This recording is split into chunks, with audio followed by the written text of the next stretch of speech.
All right, all right, all right. So excited. Let's get going. So we'll give it a couple minutes, let everyone get in, and then we'll get going. Super cool though. Really, really happy to have a lot of you on today. Just changing and shutting some stuff off. Wait, hold on. You can't hear me. I think you can hear me now, right? Good. I have 1,000. Hey, Brooks. So Brooks went on vacation, and I hope his vacation went well. And it looks like he's now back. Welcome back, Brooks.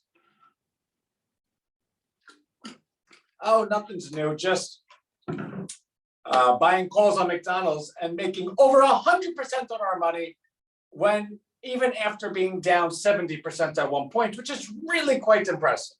At least I say so. My stomach was in knots the whole time, but you know how options work.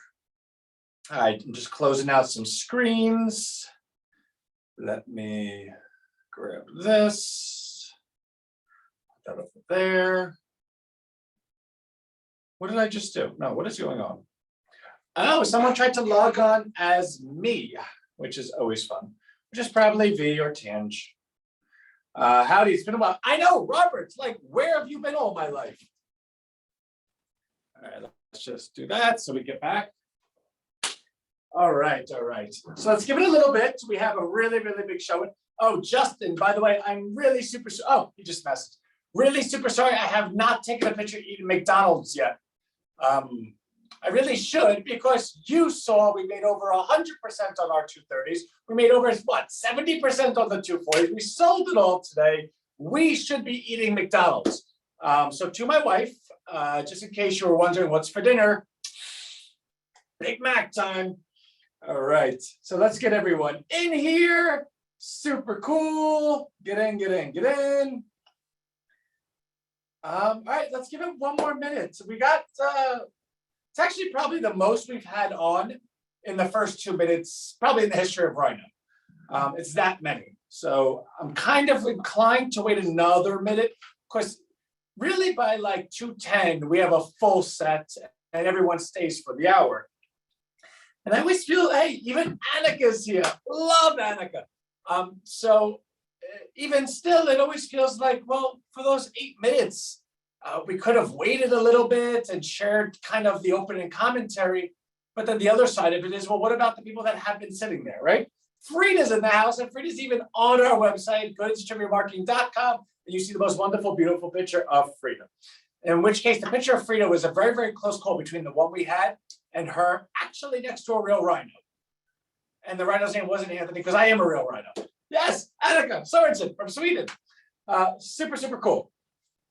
All right, so I think we can kind of get started. I'm waiting for one person in particular, because this one person emailed me and had a couple of questions and asked that I go ahead and touch on the stuff during our call. And I want to, but I don't see this individual. But maybe they'll watch the replay. So that's okay too. I believe this person's time zone difference is, I think, 12 hours, something like that. Okay, anyway, so let's just get started. Even Barb is in the house. Barbara, who I used to do video chats from when we had RC, like I would just walk in and, hey, Barb, and she's like, hi, Anthony.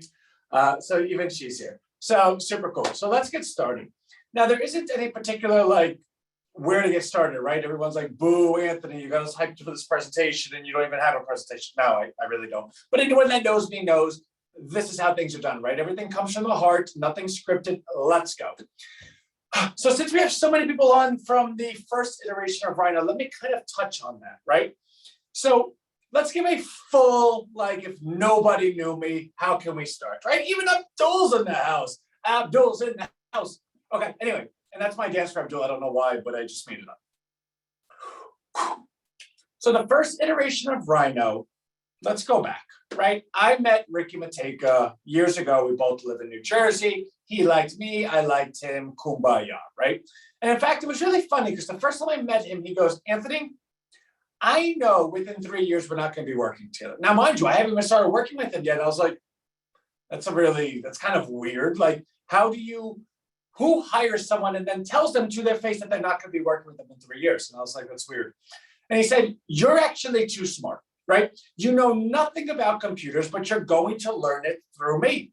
And his resume speaks for itself. He is like super duper duper marketing.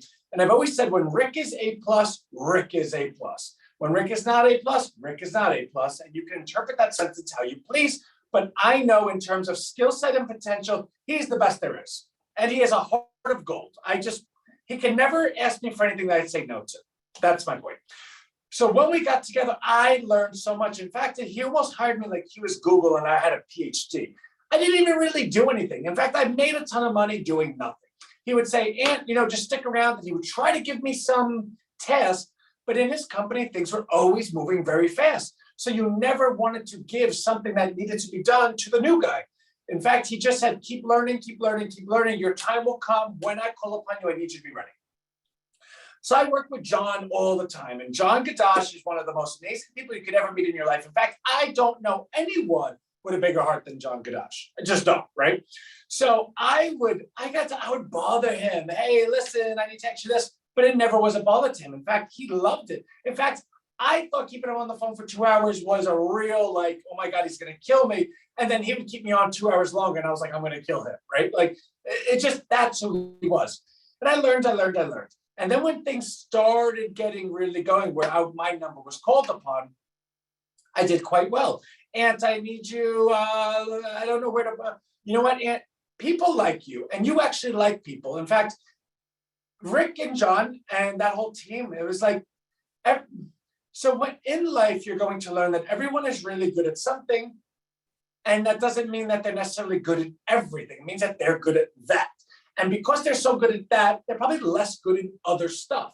And when it came to not customer service, it's like weird because Rick loved his people more than anyone I've ever met. Like, I remember people would email Rick and he would say yes to everything. And John would be like, come on, I told the guy no. He's like, well, that's my customer and I'll always say yes to him. Like, so it wasn't that.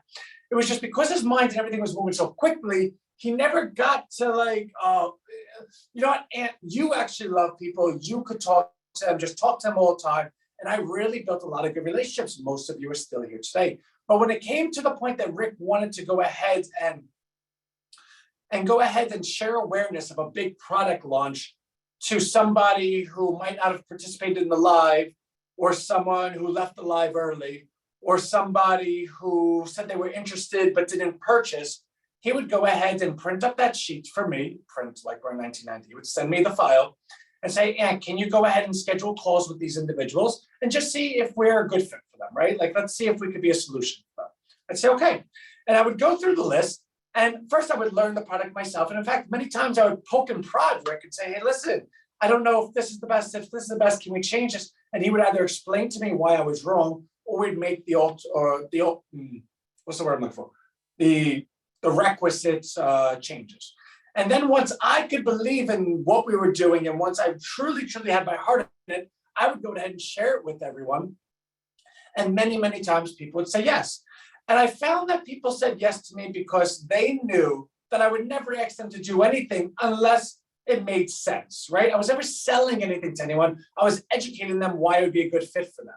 And even more so than that, anytime that I ever sell anything to anyone, and even the times I was unable, the person did not want to buy it, they always had full access to me to ask me questions. Hey, and they would say, I'd even buy the product and you treat me like I'm your biggest client. And I'd always say, well, you matter, like everyone matters. It's because, and I didn't know it at the time, but I was building a belief or coming to a recognition that I was meant for something a little bit big. And it wasn't that what he was doing was small. It's actually quite successful. He's really, really good. But it was that I felt that I wanted to go ahead and be the Robin Hood for a population, not be the access point for a customer, right? I wanted to be the person that said, this is my team. If you want to deal with them, you got to go through me.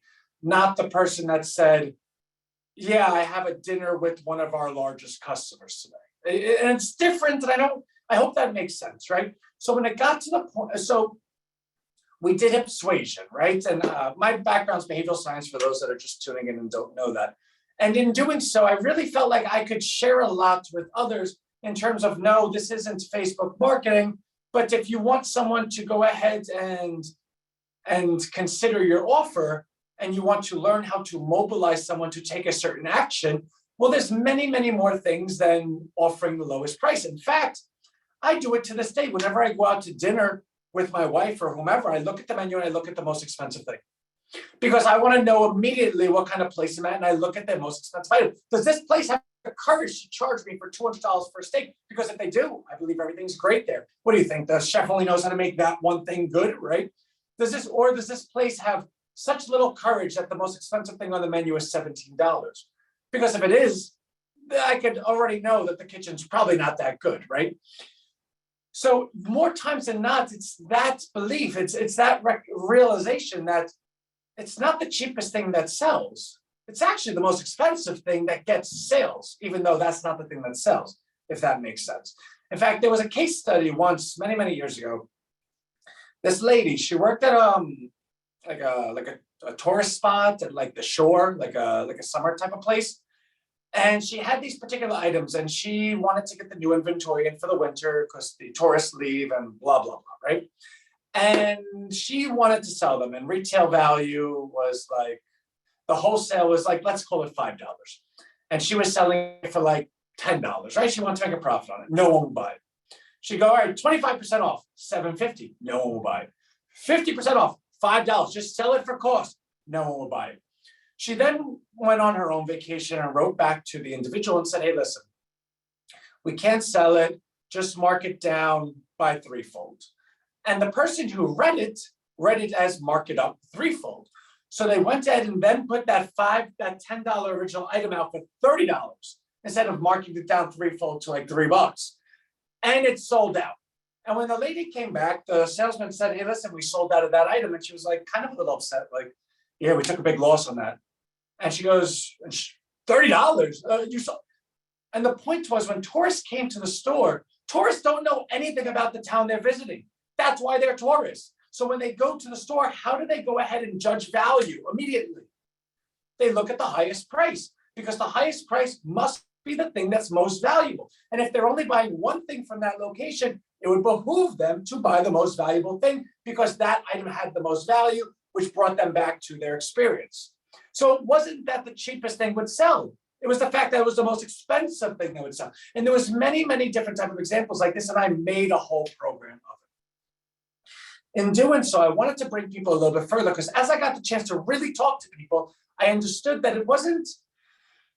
there was a lot of foundational knowledge in internet marketing that they just lacked, right? Like, okay, yeah, I could do Facebook ads, but I have to have a website that has automations. What's ClickFunnels? What's a funnel system? How do I have an opt-in? Where's the buy-in?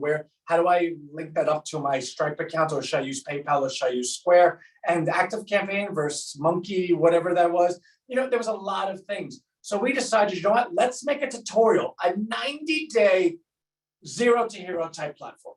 And me personally, live every single day for now.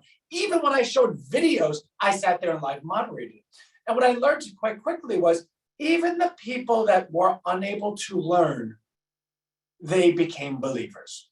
Because they looked at what you were doing, the time that you put into it, knowing that you're running this entire growth company, knowing you have salaries, knowing all this stuff, but yet you stop and speak to everyone like adults. You give everyone the time of day, because people matter.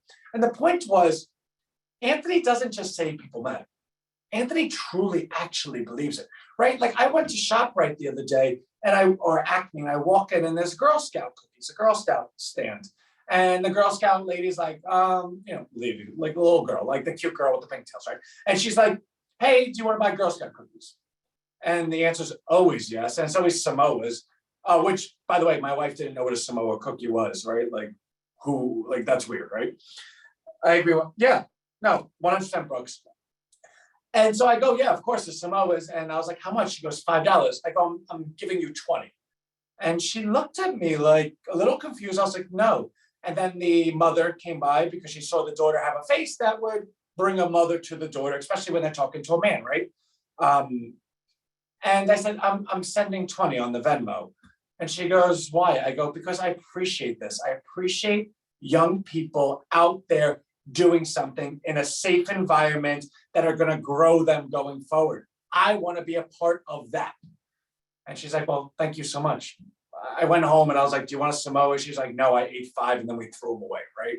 But the point was, and I also did it because there was a guy next to me trying to negotiate them down. And I really just, but I don't blame him. I blame his action. I blame his upbringing for making him as poor of a human being as he is. But do I blame his parents? No, I blame their upbringing and, all the rest of it.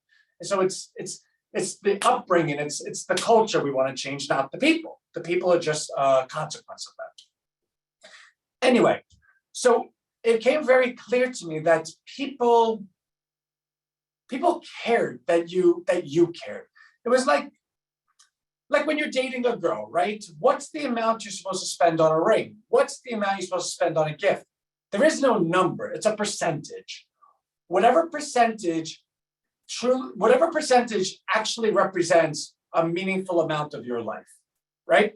If you have $1 bazillion and you buy someone a $500 wedding ring, engagement ring, do you think they feel special? Or what if you're a paraplegic and, what if you're incapable of working for whatever reason and you saved up money for like 2 years because you love your girlfriend and you bought her a $500 ring? Very different example, right?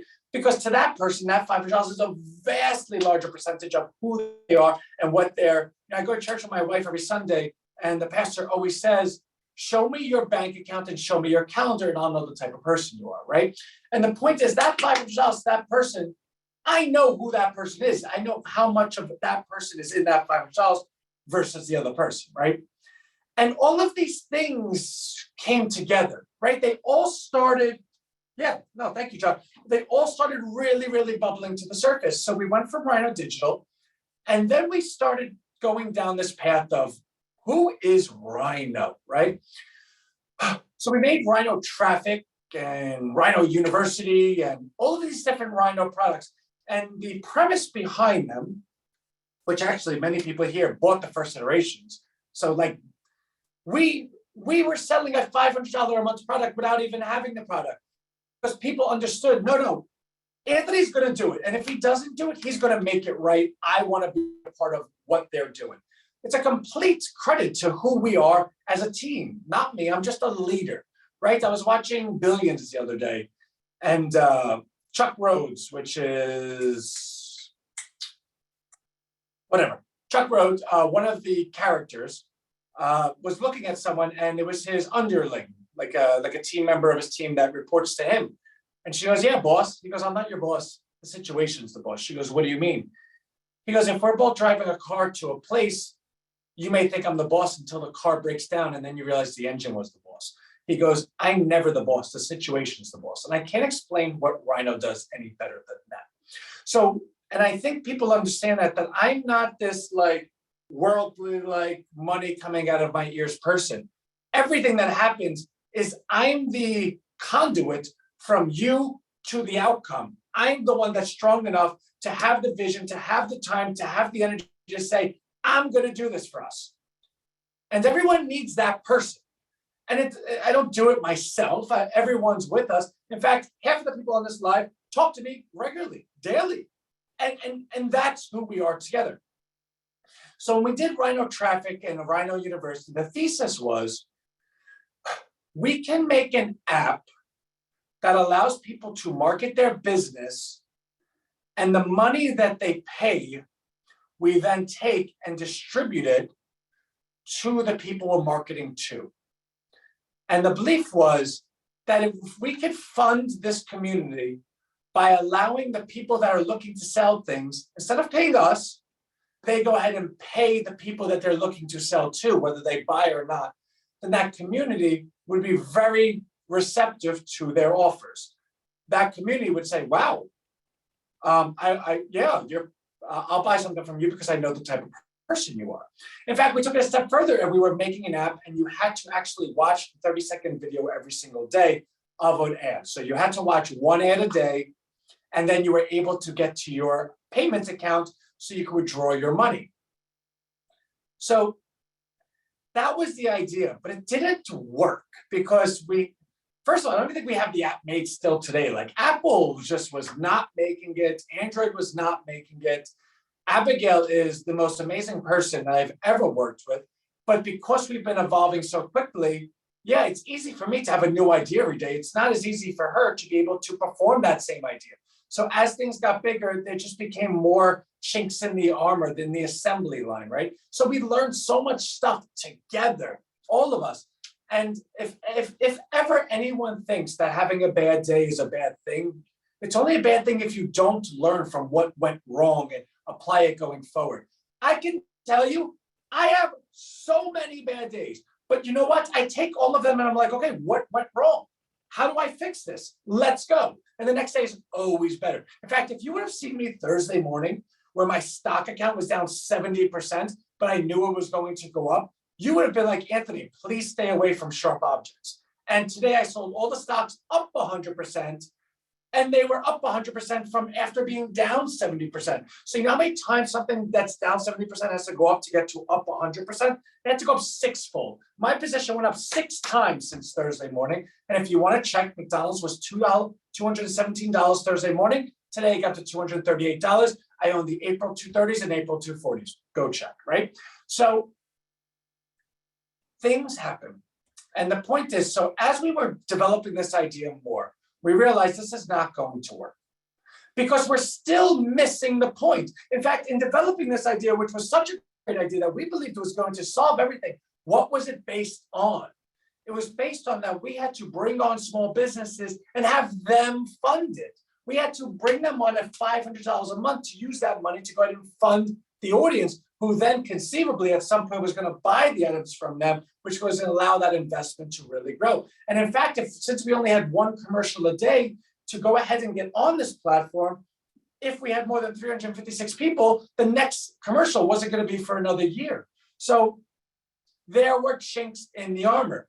But like we always said, you got to go 1.0 to 2.0 to 3.0 to 4.0. That was a really in the line of things, a 3.0 idea. We're at like a 10.0 now, so stay with me. So we decided, you know what, that doesn't work because we cannot, you cannot fund this idea to help small business by having small business funded. That makes no sense, right? So and again, but people believed in me, even though the idea made sense, but like when you thought about it, it really kind of came apart. But it was like, no, I just trust Anthony because I know who that guy is. And to their credit, they're right, because here we are, right? And so the small business, then we had small business trying to negotiate it lower, which is in a small business, right? Like they had 500 a month's a lot of money. But what if, then we had to worry about retention. And then what if somebody stopped paying, then were we going to shut their account down? And it was just, there'd be no way to do that idea unless we were able to scale a whole department, right? And even still, it was going to be a headache. So we said, okay, enough. And in fact, we had 38 different companies giving us $500 a month. You want to do the math on that real quick? That's $19,000 in recurring money.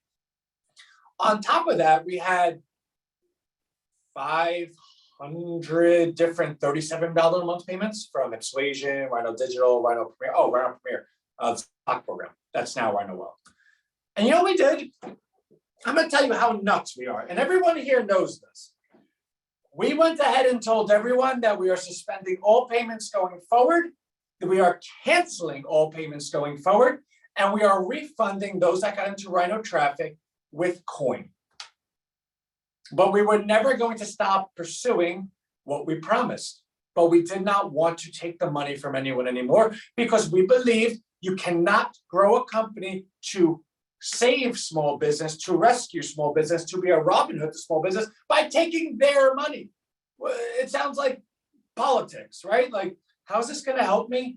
Wait, so you're going to print this money for me today, and then I have to, the inflation rate is going to be 10% next year, and I'm going to pay an extra $20 every day filling my gas, and oh, but it makes sense because you're paying it for me today, right? Like, it just, don't get me on politics. I get myself on politics. I know that. I just feel better saying, like, blaming you. And you can't, it's my wife. I blame her for everything. I'm driving somewhere and I run out of gas. And I'm like, I can't believe you did that to me. She goes, Aunt, I've never driven your car ever. And I'm like, hey, but you know. So So we went ahead and actually just canceled payments. So do the math. That's 19,000 there, and then 500 times $37 is, I don't know, a lot. Add that together. That's monthly money income that we forfeited. Keep it. So my investors, because we have 60 of them, were like, Aunt, is like everything okay? Like, and they were like beating around the bush a little bit, like, or, is everything good at home? I go, yeah, it's amazing. I'm getting married. Like, we're pregnant. We're having a kid. Okay. Like, is your health good? I'm like, yeah, I go to the gym every morning, half hour on the elliptical. I do push-ups every night. They're like, okay. Are you poor? Like, are you out of money? No, I'm fine. I don't take a salary, but my bills are paid. They're like, so what is wrong? I'm like, I don't know. I'm like, we're gonna do this correctly. I go, so here's the way this works, right? The wealth distribution and disparity, in my estimation, is what causes inequality. Yeah, duh, Anthony, they have more money than them, it's unequal. But I don't think it stops there, right? I think in any argument, like say for instance, you're dating a girl or a boy, right? Like, I don't know who you are, or right? You're dating your significant other. And your significant other caught you cheating on them, right? Like they caught you in bed with someone else. Bad, bad, bad. And you cry and you're like, oh my God, I'll never do it again. Please, please, please, please, please. And they're like, okay, well, I love you. So I guess, I'll take you back, right? Okay, cool. Then like a week goes on and they're still a little like they hate you, but they're trying to love you again. And then whatever. So 5 years go by, 2 kids later, everything's kumbaya. You go ahead and say, you know what, for the family vacation, I want to go to France. I want to go to Paris. And your wife or your husband, whoever's like, I want to go to Italy. And you're like, but like, I want to go to France. And they're like, do you remember when you cheated on me and I caught you in bed with that person 5 years ago? Say it again. And you're like, what do you say to that? There's nothing you say to that. The point is the person has leverage over you. That person has more than you have. Therefore, it seems like it's equal because they're talking to you equally, but they get what they want. And when you have such a wealth disparity in this nation, in this world, do you think you're allowed to talk to your boss and have an equality in ideas or an equality in anything? Do you think you're allowed to take a 31-minute lunch just because your boss took a 31-minute lunch? You know why? Because he has more money than you. He has more power than you. And he could say all he wants, we're equal, we're equal, we're equal, but he makes the decision on you. The person with the money makes the decision on the person without the money. So if you take that, and then you could go ahead and extrapolate it to what does that mean for education? What does it mean for police relationships? What does it mean for community relationship? What does it mean for racial relationship? What does it mean for gender relationship? What does it mean? Because there are people that understand they're getting taken advantage of, and then they just go, you know what? I'm done. I'm going to do this. And they form a group over there. Then you have people over here. Then you have people. I do not believe you can have an equal society if the most important thing in the society is money and money is unequal, right? It's kind of like growing small business on the back of small business. It doesn't make any sense. So the goal has always been, how do we go ahead and create an equal economy without funding it from the people you're trying to help, right? Like Robin Hood didn't take money from the poor people and then give it to the poor people. Like that didn't happen. He took it from the rich people. Well, we're not criminals, right? Not that Robin Hood was a criminal, but I guess he kind of was. Like you can't steal money from people. So we decided, you know what do rich people like? I'm sorry, I'm like really thirsty. What do rich people like? They like money. I mean, they like a lot of things. Like, I don't mean to be offensive. But if you ever talk to a rich person, they know about investments. They care about their 401k. They care about Federal Reserve rates, right? Like they care about that stuff. Now, they care about their family and all the rest, but they have an understanding of, like, go talk to the clerk at Acme and see what they think about the federal rates decision today. And that's not to denigrate the clerk at Acme. Their life does not allow them to care about that because it means nothing to their life. The really rich person cares about that because it does mean something to their life. It's simply just caring about what means something to your life. So if that's the case, then conceivably, if we build something that has some type of investment thesis to it, and it makes sense, then conceivably, the rich people will go ahead and fund it. Now, that's not to say you trick the rich people to give you money, because that's not the case, because half of you are those people. The point is, can you create something that's different, that's going to be amazing? And the people that have the money are happy to give you the money because they believe in it, and they also see the investment thesis. They see the future growth, the recognizable growth in front of them. And while they're doing something good. Well, yeah, but how do you create that? Well, it definitely solves where the money comes from, but now you got to take care of that money. I can tell you something.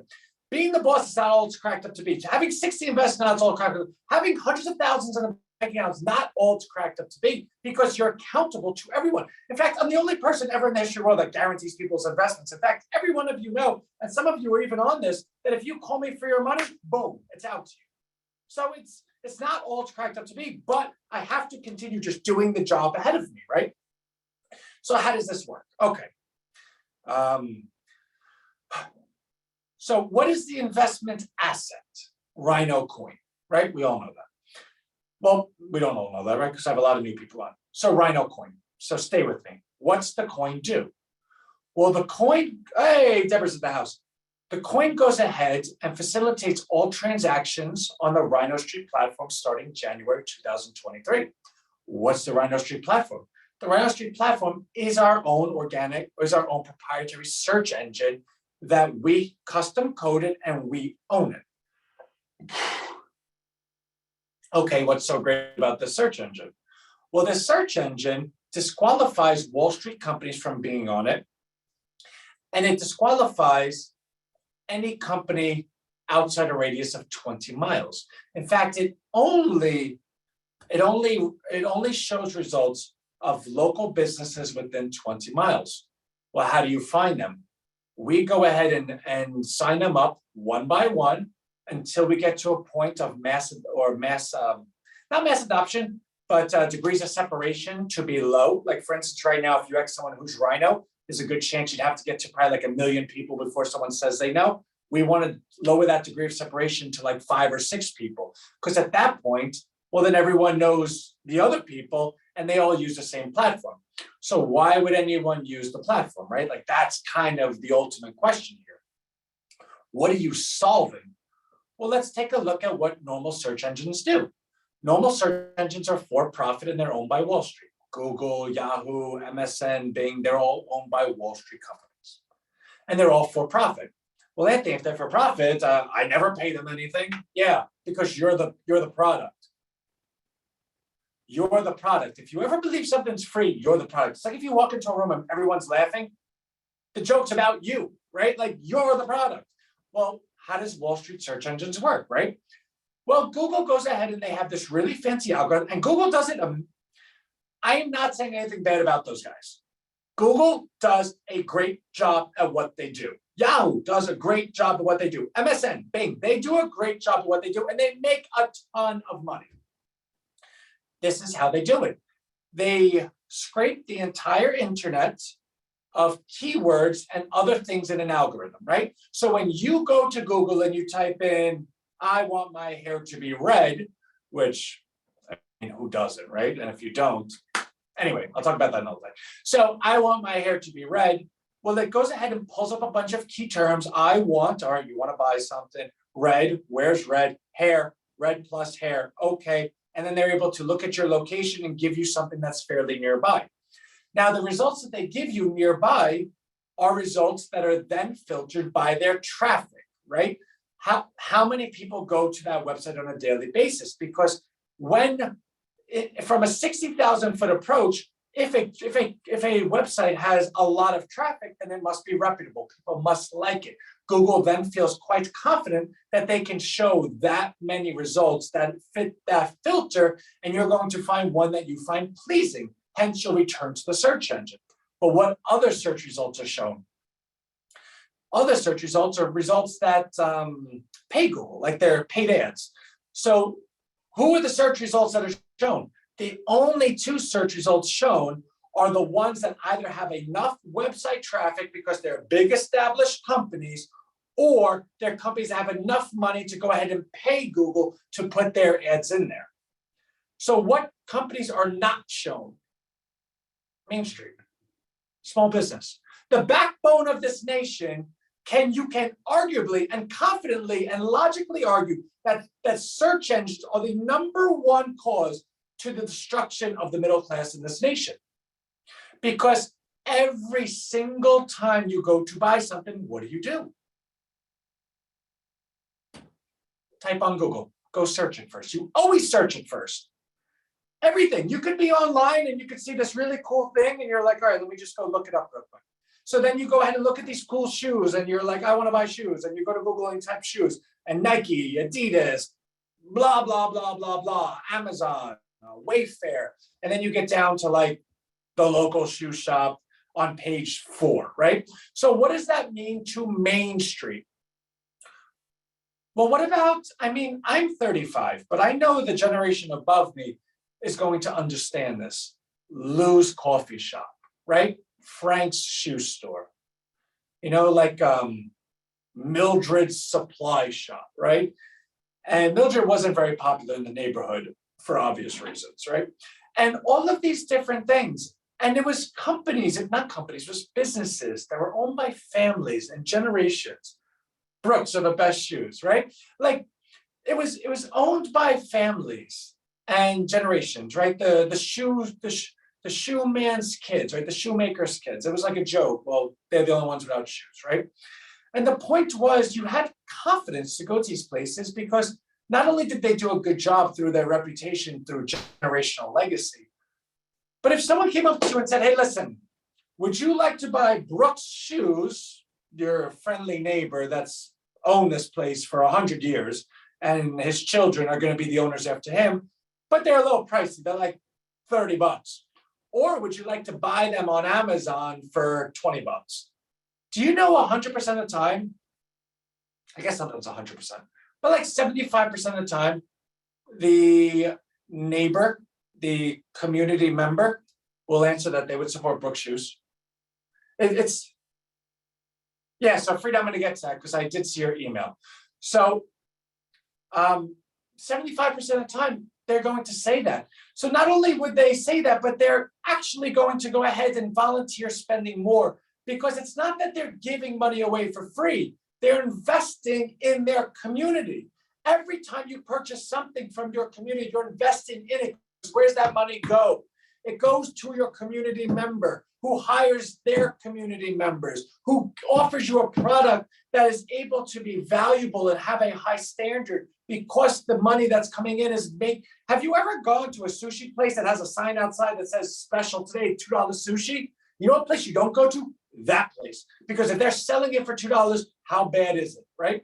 So when you're able to sell an actual, real, genuine, valuable product for a real respectable price, and everyone knows that by purchasing it from you, they're investing within their own community. You're hiring within, you're friends with them, you know everyone, you know the town hall, you want to run from here. It's a community centric, it's the most prehistoric thing. You take care of your own. Well, Lou's Coffee Shop doesn't exist anymore. It's a Starbucks. Frank's Hardware doesn't exist. It's a Lowe's, it's a Home Depot. But get this, right? So Frank's hardware shop is closed, but his great-grandchild, Michael, he wants to go ahead and create in his great-grandfather's name Frank's Hardware.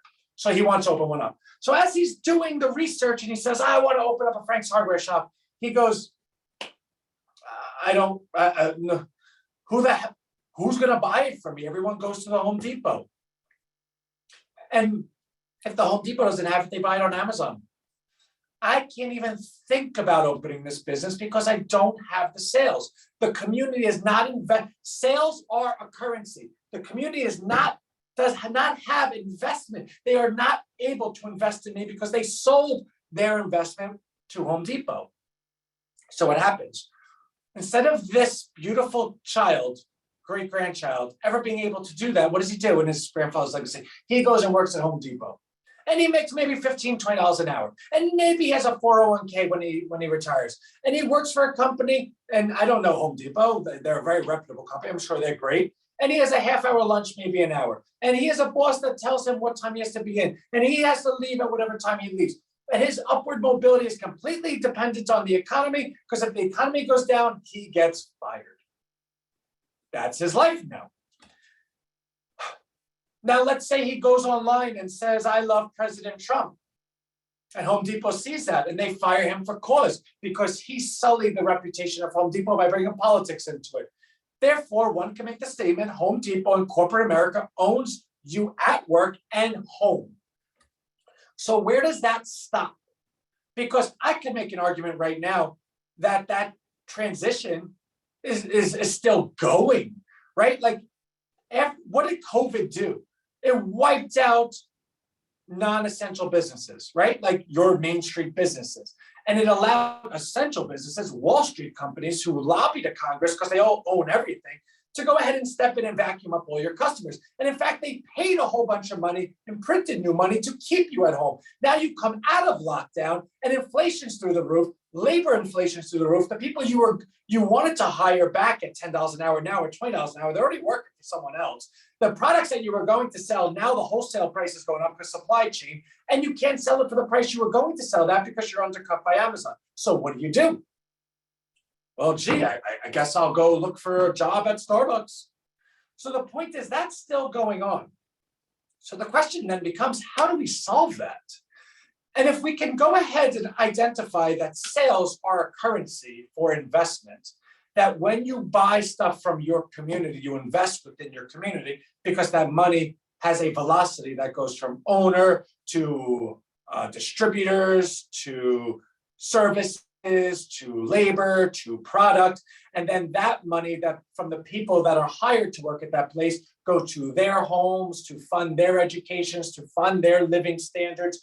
And I got to tell you, a happy home equals happy people, right? Have you ever met someone that's just like the worst human being in the world, and then they, in a moment that you guys are crying together, they're like, yeah, well, my mom, like, she did this, and my dad did this, and I had a hard upbringing.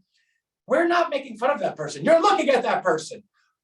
But most of them go a very different way, where they just want to go ahead and share. They want to go ahead and feel a sense of power by dishing it and allowing that pain to roll downhill to the next person. And when they see that they're able to hurt someone, they're able to feel powerful. They're able to feel valued once because they are able to do something to someone, but they're doing it to them because that's the behavior that they know because their parents did it to them. I grew up the other way. I want to go ahead and take a torpedo and destroy everyone that ever was responsible for the way I had to grow up, right? So let's do it together. So how do we go ahead and solve all this? Well, now we go back to what the search engine actually does. So to answer Frida's question and to answer a couple of questions, and Ron, who we love more than life itself, a couple of people have been quite, I don't want to say upset, but borderline upset, but maybe frustrated because they were unable to understand why we're doing a 20-mile radius. And it's easy to say, well, we're doing it for small business and local community. And it's like, okay, and like you could do that other ways. No. So let me tell you a story about how TV shows are made. And maybe this will help you understand. So a TV show has a control audience, right? What's it called? Pollings go to groups of people. I know Brooks probably knows this. It's a small sample size. It's there. Anyway, so focus groups. Okay. So TV shows have focus groups when they're introducing what the TV show's about. So they bring in like 20 people from different demographics, different this and different everything, right? Because they want to get a representative group of the market they're going to go to. And then after the TV show, they go ahead and ask all these people a bunch of questions on a piece of paper. How would you rate this 1 to 10? How would you rate this 1 to 10? How would you rate this 1 to 10? And most shows have ratings between like, I don't know, like 3 and 8, right? Like, all right, this show's not that good. Everyone rates it a 3. All right, this show's kind of really good. A lot of people like it. They rated it an 8. Those shows never get made because those shows don't grab somebody with something new. In fact, the shows that do get made are the ones where everyone where there's X amount of people in that group that rated a 1 or rated a 10. The X amount of people in a group and that rated a 1, that show gets made because it has such a distinct hatred Like Howard Stern in the 90s. I hate Howard Stern. How long do you listen to him for? An hour a day. Why? Because I have to hear what he says next. I hate Donald Trump. Well, do you pay attention to him? Yeah, I watch all his speeches. Why? Because I have to hear what he says next. It grabs you because you now have something to talk to your friends and colleagues about because it's such a polarizing issue. And tens, X amount of people are rated a 10, get made. Because even if X amount of people hated it, the fact that some people actually rated it a 10, now who are those people? Let's make it a 10 and we can speak to those people, right? So the reason this is at a 20-mile radius is because we do not want to compete from a mediocre standpoint. We have a very, very clear, this is our value. If you want to go ahead and search a Wall Street company, then go use a Wall Street search engine. But if you want to search one of your main streets, then use RHINO Street. And that is true. So if you want to go ahead and search Timbuktu, we do have a solution. So this is to Frida and everybody else. By tomorrow, the search engine will be optimized to go ahead and identify your location. The way that it's done is you're going to go in the search engine and the search engine is going to ask you, do you give us permission to know your location? Upon pressing no, you cannot search unless you put in a zip code. If you want to go search Timbuktu, you put in Timbuktu zip code and you will get a 20-mile radius of Timbuktu. So there is a way to search other zip codes, but more so than that, there's also another feature. So obviously search engines are only valuable if you have search results, because if you have no search results, it's like a fax machine. You only have one, it's worthless. It's like a boop, right? But if you have a couple, now you can fax to each other. It's a network effect. So what if you search the search engine and you say, I want a coffee shop, and no coffee shops come up? Well, that's a problem because now you're going to go to, now you're going to leave the search engine and go to a different search engine like Google because you're a moral individual and you started with us and you went to Google afterwards. And you're going to type in coffee shop and they're going to give you a bunch, right? They may even give you the local business one because they know your location and they realize they need to give you one at least. So instead of having no search results, which would be a really, really detrimental thing to our search engine, you do get a search result. Your search result is, hey, that's a great idea, but that business isn't currently located on RHINO Street within your community. If you recommend a really great fill in here, coffee shop, please go ahead and fill in the details here. We'll contact the owner immediately. If you would like to be this coffee shop, please fill in your details and we'll work with you on opening it up and listing you as the coffee shop. Now what do you have? You have a search engine that not only invests within your community by you actively purchasing within your community and giving sales to your community, but what more do you have? You have opportunity for your community because when something's not listed, you get to go ahead and identify the one that should be listed, or you get to go ahead and be the one. Therefore, anyone that has some semblance of how important community is, there is no alternative. There only is one RHINO Street. No one else does what we do because the reasons that Frida and the reasons that Ron and the reasons that other people say, Anthony, you can't have it only 20 miles. You're going to disqualify so many people. I know that, which means not only am I going to disqualify people that we can't compete with, right? Because if you're looking for a search result that's outside 20 miles from you, you're looking for a search result that's no longer Main Street. You're looking for a search result that's outside your town. I am not smart enough to compete with Google to go ahead and compete on those search results. They will beat me 10 out of 10 times and 75 times on Sunday. So and this is the most difficult part about leading too. I have to be strong enough to stand up and say, I hear you, but I'm not looking to appease you. I'm looking to tell you that I understand why I'm doing this, and I'm going to explain it to you as many times as possible. But if push comes to shove, I need you to trust me a little bit. Because we can't compete with them. But you know what? They can't compete with us. Anthony, what? Google can't compete with you? No.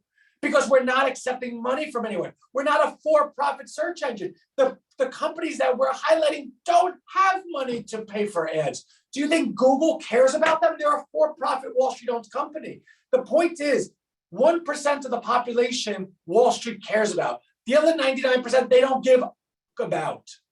My point is, we found a way to go ahead and empower that 90% by never taking anything from them. In fact, only giving them stuff. Well, Anthony, I get it, but you still haven't told us how that works. So if you believe, right, like, does this sound good? Does it sound like it makes sense? Because if you think it makes sense, well, then you would also agree that what we're really competing on is messaging.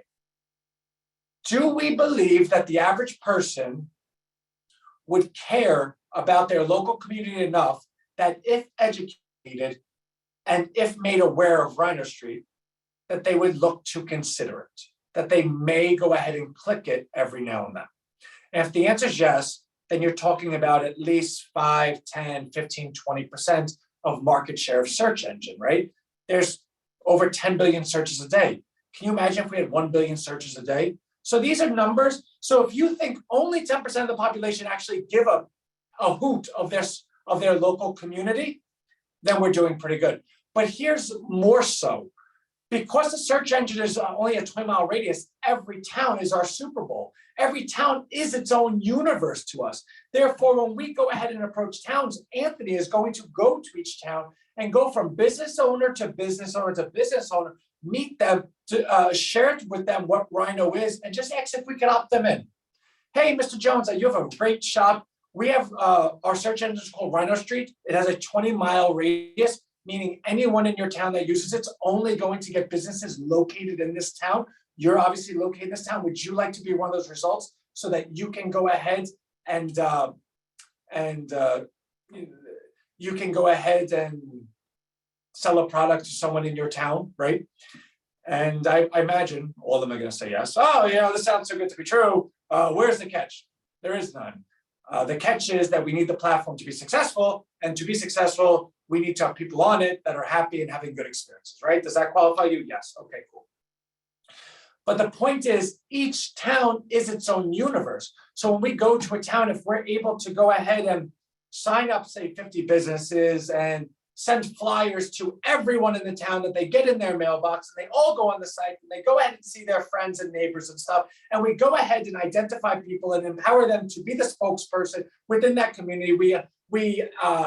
We activate the Chamber of Commerce, we activate Town Hall and let them know you want increased tax revenue. This search engine only goes ahead and makes purchases within your own main street. So the success of RHINO Street equals a higher tax revenue. Do you like it? Let's go ahead and work together, right? Like, there's ways of doing this and we're building that out.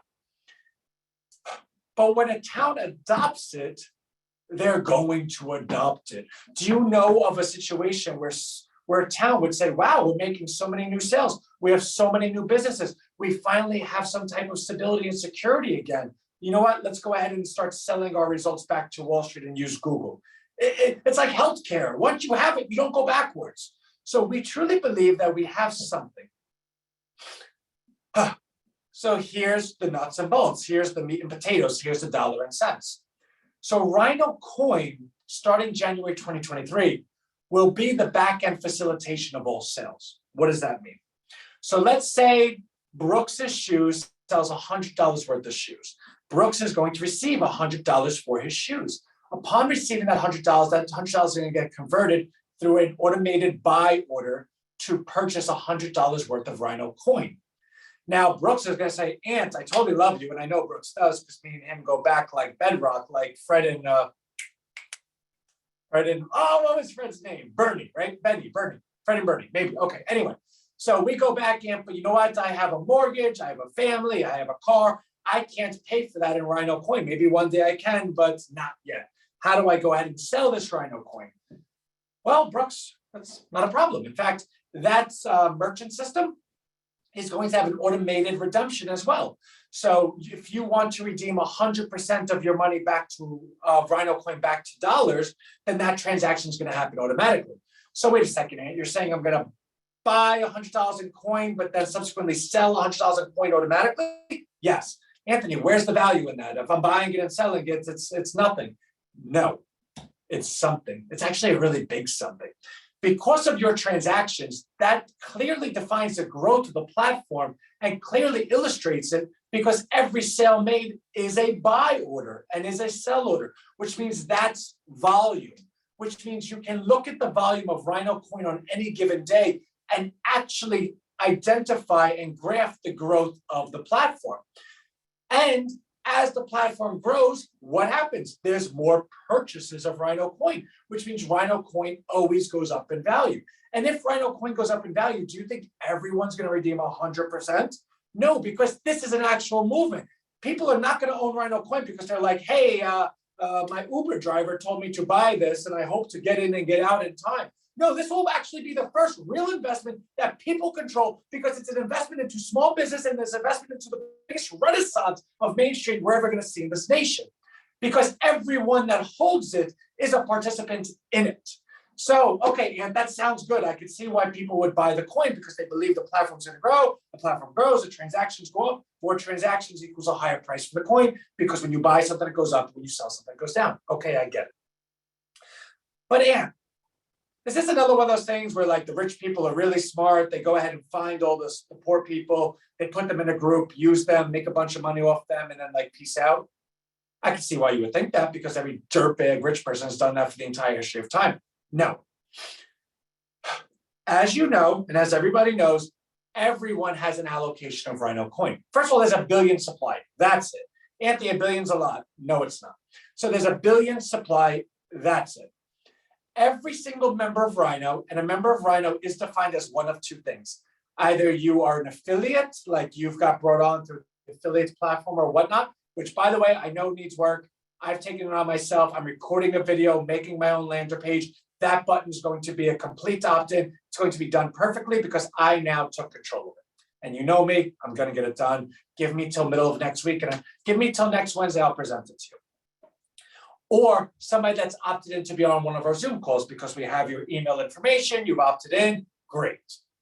If you are one of those two people, you receive 50 coin every single month. And how do I receive coin? Everyone that has received it receives certificates the first of every month that shows how much coin you own. Every month is updated amount. On top of that, you can actually go ahead and purchase more coin on our RHINO marketplace. It's a managed market that I guarantee. It was 1.5 cents in December, 2 cents in January, 3 cents in February, 4 cents in March, goes up a penny every month until January. It becomes a free floating currency. And everyone knows this. And I'm not going to go ahead and show you the sheets and pitch it because that's not what this is about. But what I will do is if you go to distributivemarketing.com, you'll be able to go see where the coin is. You'll go to a page that describes the coin. You'll be able to take a look at the ledger. We show everyone that owns a coin, how much they own, how much it's gone up each month. And we have a balance sheet, which shows you all of our metrics. Frida, I think, as long as it's digital product services, it would show.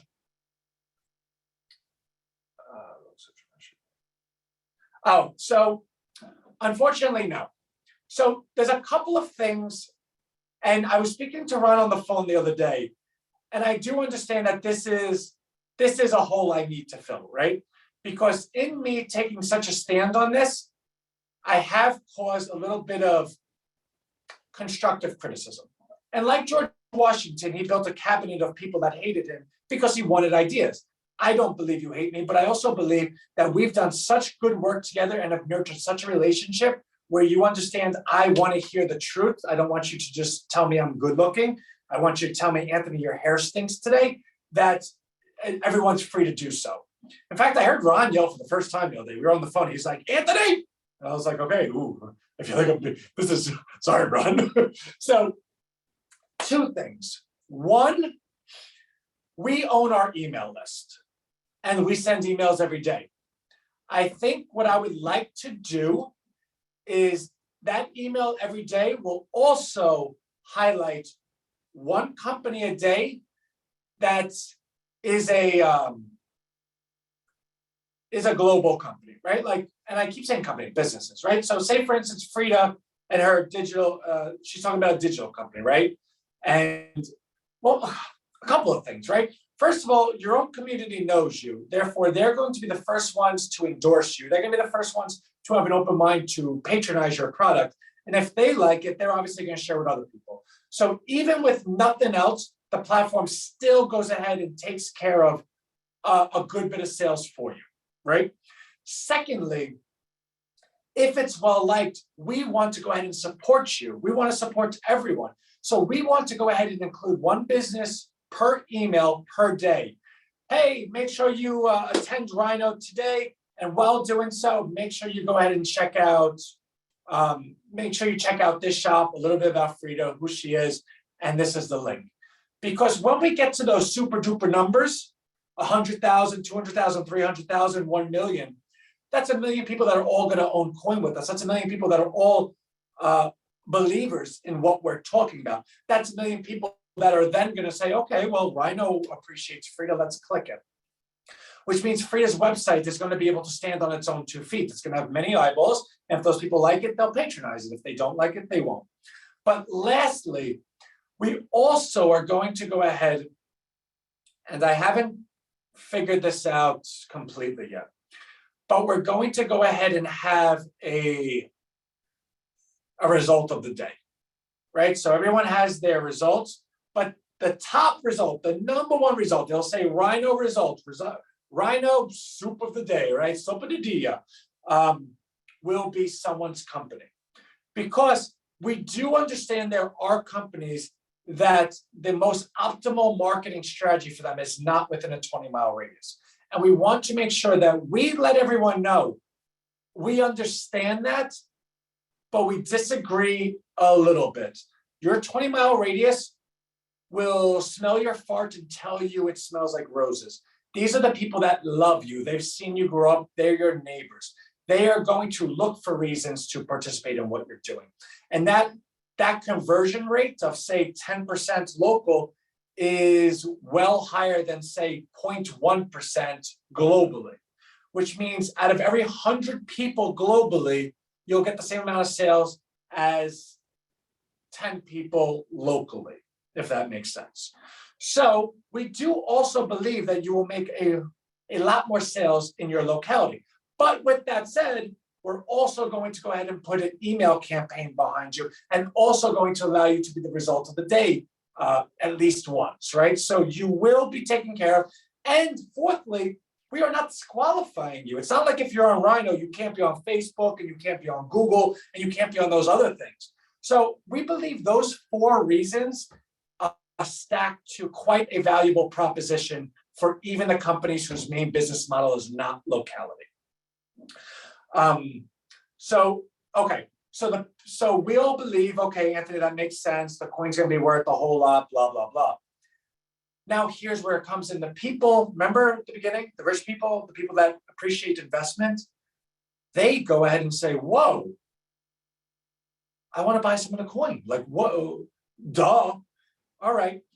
That money that comes in, we have over 200,000 in our bank account right now, just sitting there to go ahead and fund our growth. Because that money that comes in then gets used to fund the platform. The money that comes in allows us to go ahead and go to all the different towns and to participate, to sign people up, to bring on the labor, to build out the systems, to build out the automations. In fact, I'll show you this in a second. But so the money that comes in becomes its own self-fulfilling prophecy. In fact, if you said right now, you know what, I'm going to give you $5 million, I want to buy 5 million worth of coin, we would say, okay, sure, why not, right? Like, and then that 5 million is then going to go ahead and finance and super duper duper the whole platform to grow even faster. So where is the platform? Where are we today? I'll tell you. So I'm on the verge of hiring 2 new developers for Friday. I just had a second call with them today. I like them very much. I have another call at 3 o'clock, but unfortunately, I'm just gonna have to, he might actually be on. I invited him to come on. Oh, John's on actually. Hey, John. So John is on, so he's gonna see that, oh, there he is. Hey-o. So he sees that so John, let me just call you after this. I have 2 developers I really like, and I still am interviewing John, so I'm gonna hire 2 of them, right? And we're gonna start Friday. These developers are going to be completely in charge of 3 things. 1, RHINO Street search engine, growing it and functionality and scalability, nurturing it, troubleshooting it, et cetera, et cetera, et cetera. We need to have Google, but not Google. We want to learn from all the things they did well without plagiarizing what they do, right? So we want the search engine, we want the maps, we want the images, we want the shopping, and we want to come up with our own words for those things, and we want to have some semblance of what works while making it RHINO, right? We want the search engine to be so beautiful. We want the search engine to become its own internet browser. We want that. We also want a payment system that allows the coin to be converted back and forth into dollars, that goes ahead and gets automated and triggered with purchases and allows redemption. We want that. We also want to create the mobile app that allows everyone to manage their own business, manage their own store, manage their own search results with keywords. Well, not keywords. I think we're going to keep keywords. We'll allow you to do 10 keywords, but we can't give that away. Their URL, their business description, their name, their zip code. We want that. We want the app to do that. We also want the app to be able to be an affiliate platform where you can recommend other people and you can have them scan your QR code and all of that stuff. And we also want the app to go ahead and be a transactional platform where you could transact with your coin, where you could take record of it. These are the three things that need to be done. These are the three things that upon the hires that will be announced Friday will be done in a reasonable amount of time. I don't know how long it takes, maybe a month and a half. They're going to tell me. On top of that, Anthony is going to be traveling all April and for the rest of the year, going town to town to town. We are going to, so I also want to address one thing.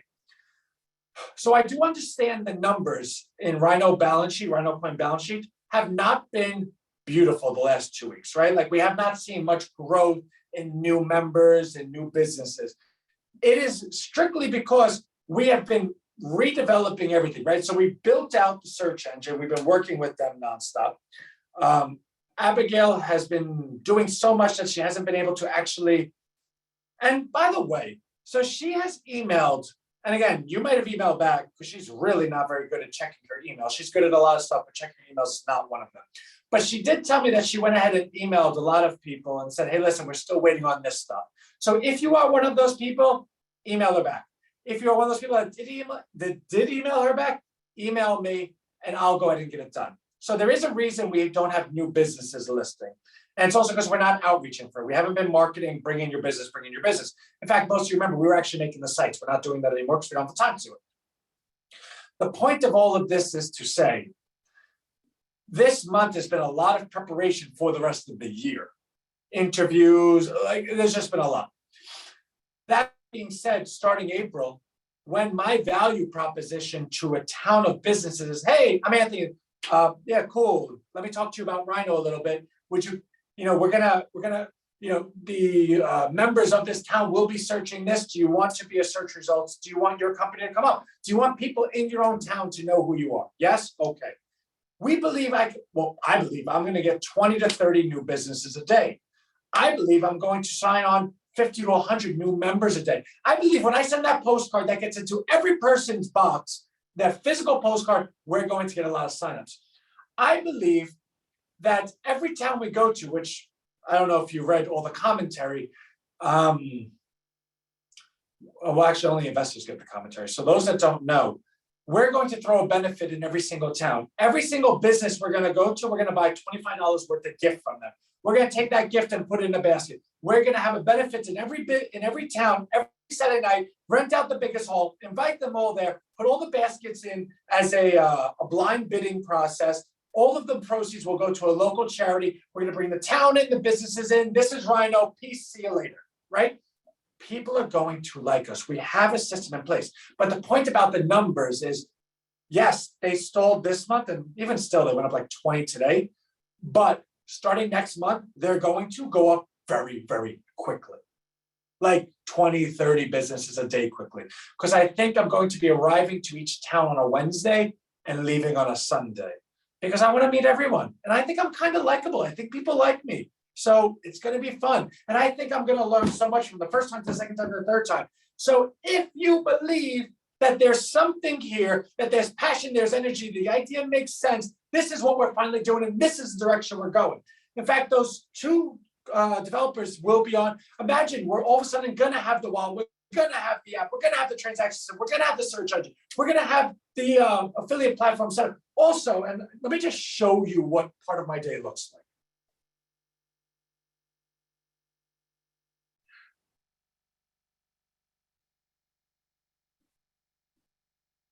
This is me on the phone with Salesforce earlier. This is a team that's been identified to go ahead and work with us. That's 9 boxes. I'm one of them, right? I'm this guy. And then this full team is just designed for us. In fact, they're getting back to me Friday to let me know the perfect, most ideal solution for what we need. We're going to have the most intricate and most comprehensive email platform, follow-ups, data collection, like deal stages. They're going to do their own marketing behind the Salesforce umbrella. We have so much, but I got to tell you how much work it is. Anyone that knows me, including all of you, but if you ever ask my wife, Anthony wakes up at 2 in the morning, goes back to sleep at 5 in the morning, wakes up at 6 in the morning, and does not stop. In fact, I had calls today at 9:30. I couldn't leave my house because I had to get on them. I was home all morning, and she just saw me running from room to room. And I was like, this is just a semblance of what I look like at work. I was like, I gotta go because I gotta get on the live at work, right? So I think that's everything. So next week, I'm gonna be able to show you the affiliate platform with my video. I'm gonna have the Salesforce probably signed on by then, so I'll be able to share with you how that works. We're gonna build out new systems that allow accreditations, how to get on the platform, to be rewarded in recommending other people to be on the platform, other businesses. There's just a lot. There's a lot.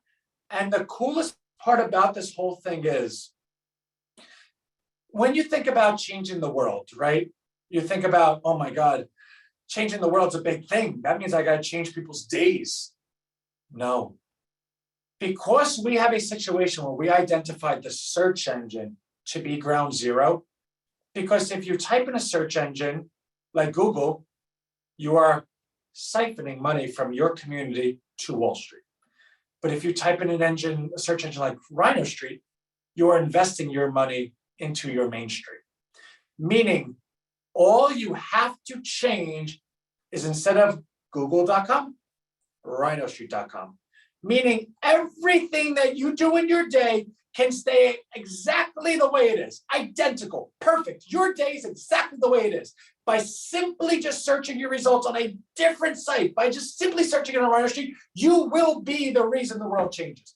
And I believe to make such an outsized change, an outsized difference, by doing something so simple, allows it to work. So when we go back and talk about how we got together, Hipsuasion, to RHINO Digital, to RHINO Premier, to RHINO Traffic, to RHINO University, here we are right now at RHINO, or RHINO Street, right? But RHINO. And I believe, I always believe we found it, right? But I've always known that we're constantly going to improve, that we're constantly going to find additional value propositions to add. So although I want to say this is what it is, I kind of think, despite my best intentions, we're just going to get better with time. It's just the way it's always been. So I hope you're making time to meditate so you can speak. Deborah, so actually I was talking to my wife about that. I was like, oh, we should do this yoga or this or that. And she's like, well, I don't want to use a mat in the house. And I'm like, all right, forget it. But I can still do it, right? So this is the only time the light's on in my office. The light's usually off and I'm just sitting here. So I do try to find time.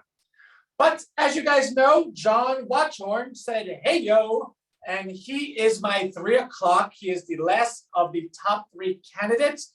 We are hiring 2 of them. So no pressure, John. But John, right after this call, I'm going to pull up a meeting Zoom link and I'm going to forward it to you in an email and I will meet you there right away. Best for last, am I right? I love this guy already. Okay, everyone, totally love you. And by the way, last thing. So we are currently reinvesting in our lives in RHINO Host. Anyone that you're going to be great. William, thank you. Anyone that feels that is competitive, it's by design. So we have tasked RHINO hosts with performing the same curriculum 4 weeks in a row, all completely crafted and designed by the Small Business Administration of the United States of America for twofold. Threefold. One, you can watch and learn how to actually open a small business as defined by the Small Business Association of the United States of America and be a participant in everything that they do, which means you're going to receive grants, all the rest because you know what you're doing. Secondly, our RHINO host is going to become an SBA expert. Do you know how valuable it is to RHINO to have an SBA expert being the face of a small business platform? Duh. And lastly, all of those lives that she's doing, I know, lovely, need to leave. Annika, we're actually finishing up, but really, seriously, thank you for joining us. We've missed you. And lastly, all of the content that she's recording, we are saving, which means at the end of these 4 weeks, we're going to edit all of the content into one beautiful, well-done module where anyone that then enters into the RHINO platform that then clicks, I want to be that search result, guess what they're getting sent? Make sure you understand how to be a small business. Here is presented by RHINO, which means that content that she's doing makes everything more valuable, including all the future business we're going to do, because I was on the phone with Salesforce earlier and they're like, so is it fair to say you're looking for small businesses? I go, time out right now. We need to go over something. It is true that small businesses are important. It's truer people are important. And I go, before you stop me, I'm not like making fun of you, right? It's not like, hey, I donate to homeless kids. And I'm like, well, I donate to everyone. Like, how dare you? It's not that. I need to make a distinction because we are looking to train and empower everyone because everyone is their own business. Whether you're selling your labor to an employer or whether you're selling your talents to a customer, you are a business. So we are simply looking to educate and empower everyone from this level to be their own business. So we are not looking for only business. We're looking for everyone because we want to build from the bottom up. So yeah, I don't even know what I was answering at that point. But the point is, it's going to be, RHINO host. So it's going to be special. So guys, I absolutely love all of you. We've had the greatest showing and everyone's still on. Let me go. John, we're going to go talk. And then I have a 5 o'clock call. I was hoping to be home by then. So John, we might have till 3:45, 4 o'clock. Love everyone. Bye, guys.